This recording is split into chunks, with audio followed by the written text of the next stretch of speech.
यह कहानी एक रहस्यमयी शहर की है जो समंदर के गर्भ में छिपा हुआ है। एक प्राचीन सभ्यता जो एक बार समृद्ध थी, समुद्र की गहराई में समा गई। वर्षों तक इस शहर के बारे में केवल अफवाहें थीं, लेकिन एक साहसी युवक ने उसकी सच्चाई जानने की ठानी। आइए जानते हैं कि क्या वह इस डूबे हुए शहर के रहस्यों का पर्दाफाश कर पाया या नहीं।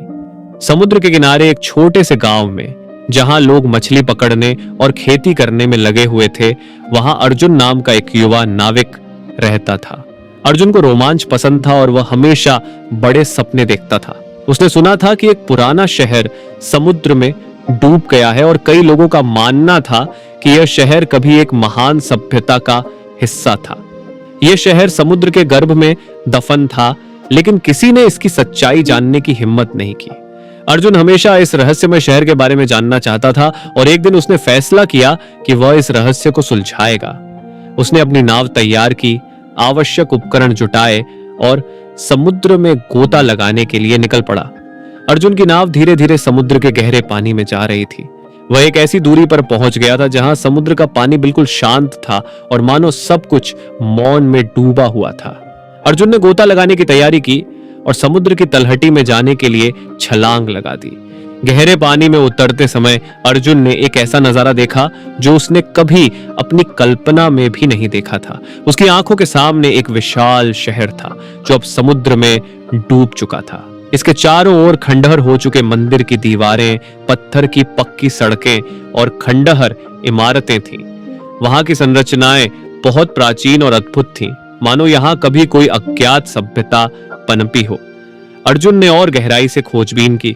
उसे एक विशाल मंदिर के अवशेष मिले जिसकी दीवारों पर अजीबोगरीब चित्रकारी थी।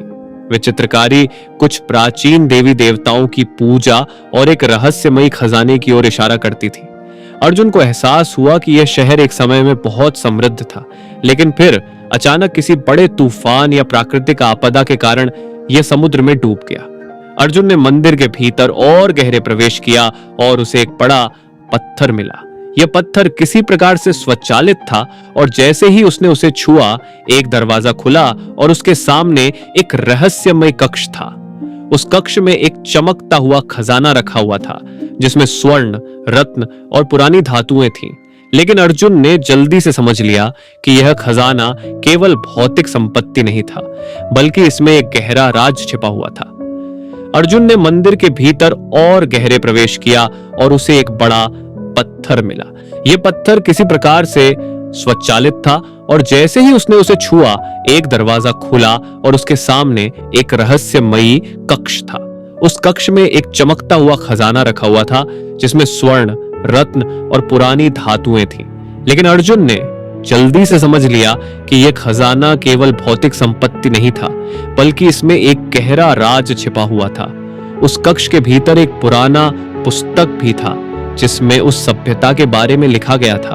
अर्जुन ने जब उसे खोला तो उसमें लिखा था कि यह शहर एक अद्भुत तकनीकी शक्ति का केंद्र था जो समुद्र से ऊर्जा प्राप्त करने में सक्षम था। लेकिन जब इस शक्ति का गलत इस्तेमाल हुआ तो यह पूरा शहर समुद्र में समा गया। अर्जुन ने खजाना और पुस्तक समुद्र से बाहर निकालने की कोशिश की, लेकिन तभी अचानक तेज लहरें उठने लगी। वह समझ गया कि इस शहर और इसके खजाने को छेड़ने से समुद्र की ताकत जाग उठी थी। उसने खजाने को वापस वहीं छोड़ दिया और बिना किसी और कोशिश के वापसी की दिशा पकड़ ली। जब अर्जुन वापस अपने गांव लौट आया तो उसने सबको बताया कि वह रहस्यमय शहर सच में था।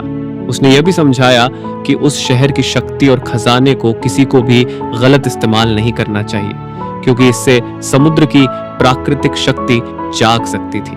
वह किताब अर्जुन के पास थी जो अब भी उस सभ्यता के बारे में कई राज समेटे हुए थे। अर्जुन ने न केवल उस डूबे हुए शहर के रहस्यों को उजागर किया, बल्कि यह भी समझाया कि प्रकृति की ताकत से खिलवाड़ करना कभी भी मानवता के लिए अच्छा नहीं होता।